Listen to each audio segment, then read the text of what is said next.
Protectionnisme ou libre-échange, le débat a gonflé depuis le départ de la campagne présidentielle française. C'est un débat récurrent et qui va probablement hanter les prochaines années. De quoi s'agit-il? Eh bien, de se livrer à un petit exercice de pensée complexe.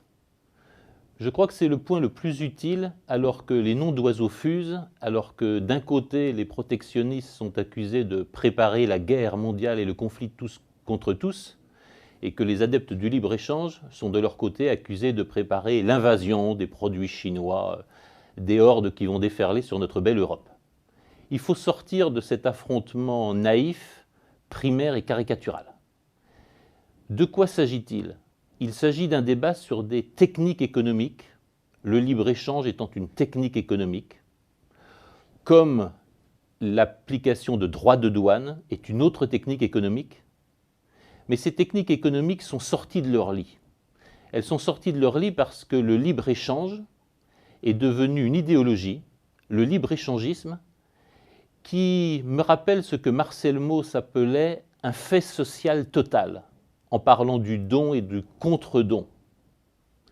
Le libre-échangisme, en effet, par la liberté des capitaux, dispose de droits de propriété. Le libre-échangisme, par la mise en concurrence des entreprises et par la mobilité des entreprises, met en cause les systèmes et met en compétition les systèmes de protection sociale et la mutualité des assurés. Le protectionnisme, à travers la liberté du mouvement des hommes, met en cause l'unité des sociétés politiques. Et enfin, le libre-échangisme, à travers la liberté des biens et des marchandises, met en cause les règles applicables à l'environnement et la robustesse des territoires.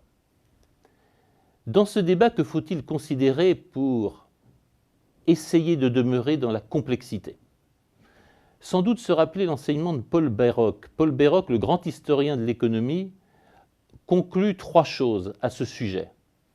D'abord, contrairement à ce qui est enseigné, les périodes de protectionnisme dans l'histoire de l'économie depuis 2 siècles, depuis le début de la grande révolution industrielle, sont plus nombreuses et plus longues que les périodes où le libre-échange a été la règle des échanges économiques internationaux.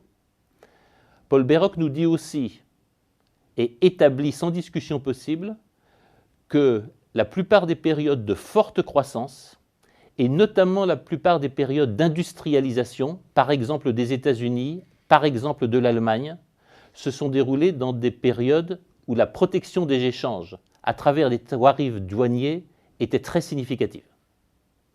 Troisième observation ou troisième conclusion de Paul Bairoch dans ses travaux sur l'histoire économique des pays développés depuis la grande révolution industrielle, tout est une affaire de temps. L'abolition des droits sur les blés, les corn-laws britanniques a merveilleusement servi l'expansion britannique au XIXe siècle.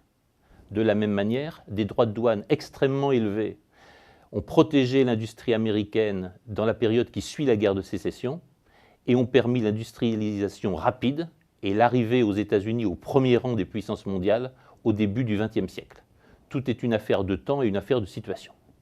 Ceci nous conduit naturellement à nous poser la question, nous, Européens, nous, Français, en ce début du XXIe siècle qui ne ressemble pas à ce qui était annoncé. Le moment est-il venu d'ouvrir davantage, de désarmer davantage l'espace européen? Le moment est-il venu de se fondre davantage dans la mondialisation qu'on nous annonçait heureuse? Ou le moment est-il venu de poser le crayon, d'examiner sereinement les avantages du libre-échange ou d'un contrôle plus soutenu de nos échanges avec l'extérieur? En clair, le moment n'est-il pas venu de faire l'inventaire? Je me livrerai pour ma part à 2 réflexions précises et qui, je crois, nous aident à poser le problème. Depuis le Grenelle de l'environnement, des engagements ont été pris, des négociations ont eu lieu, et l'économie française tout entière, les entreprises actives sur le territoire français, pas seulement les entreprises françaises, mais aussi Toyota, mais aussi les filiales actives en France de groupes internationaux, dégagent moins de CO2. Excellente nouvelle pour la planète, pour notre avenir, etc. Excellente nouvelle sans doute, sauf que les marchandises et les produits consommés en France, eux, dégagent plus de CO2 qu'au moment du Grenelle de l'environnement. Pour une raison bien simple, largement liée au phénomène de désindustrialisation. De moins en moins de biens, de marchandises, de produits sont réalisés en France. Ils sont construits, fabriqués, assemblés dans des pays qui ne connaissent pas les mêmes règles environnementales que nous, et donc nous importons du CO2 en masse des pays dans lesquels nos entreprises ont délocalisé leur production. On voit bien par ce premier exemple que le libre-échange est un moyen efficace pour désarmer toute réglementation, tout effort de règles, de normes, toute décision de politique nationale ou européenne. Deuxième point de réflexion sur les effets de la concurrence mondiale sans entrave, sans barrière et sans lien. La concurrence à laquelle sont livrés nos systèmes de protection sociale. Tous les assureurs savent bien que la mutualité des assurés ne fonctionne que dans des systèmes fermés. La mutualité des assurés, c'est ce qui explique que des personnes présentant très peu de risques acceptent de payer pour ceux qui présentent plus de risques au nom de la communauté qu'ils forment. La mutualité ne fonctionne que dans un ensemble fermé parce que sinon, elle offre une proie facile aux passagers clandestins, personnes à haut niveau de risque, qui vont choisir de bénéficier de la mutualité des assurés, mutualité déjà constituée. Eh bien, la libre circulation des marchandises, des biens, la délocalisation des entreprises est un phénomène relativement nouveau, violent depuis moins d'une génération, qui met directement en concurrence les systèmes de protection sociale.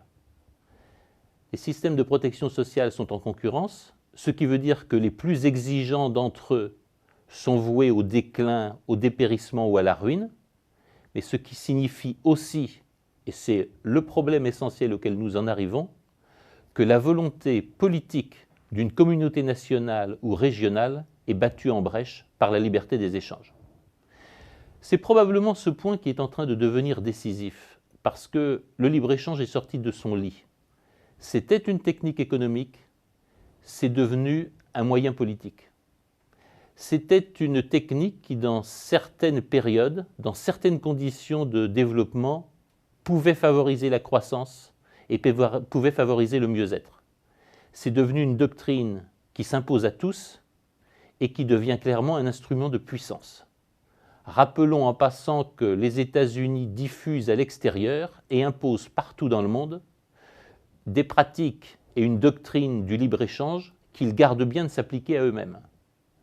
Souvenez-vous quand Dubai Port Authority a failli prendre la gestion de certains ports en Amérique du Nord. Souvenez-vous quand un investisseur chinois a failli acquérir une compagnie pétrolière américaine, le veto a été immédiat. Et les entreprises européennes ou françaises qui ont cherché à être cotées à la bourse de New York, puis à se dégager de la cote, savent bien à quel point l'accès au marché intérieur américain est un parcours semé d'obstacles et d'embûches. Ce serait d'ailleurs le même constat qui s'imposerait face à cette autre grande puissance, très consciente de ses intérêts et très lucide sur sa situation géopolitique et géoéconomique qui est la Chine. À cet égard, on ne peut que déplorer la naïveté européenne. S'interroger sur une disparition. Nous avons entendu parler avec quelle abondance, dans les années 1970-1980, de la préférence communautaire.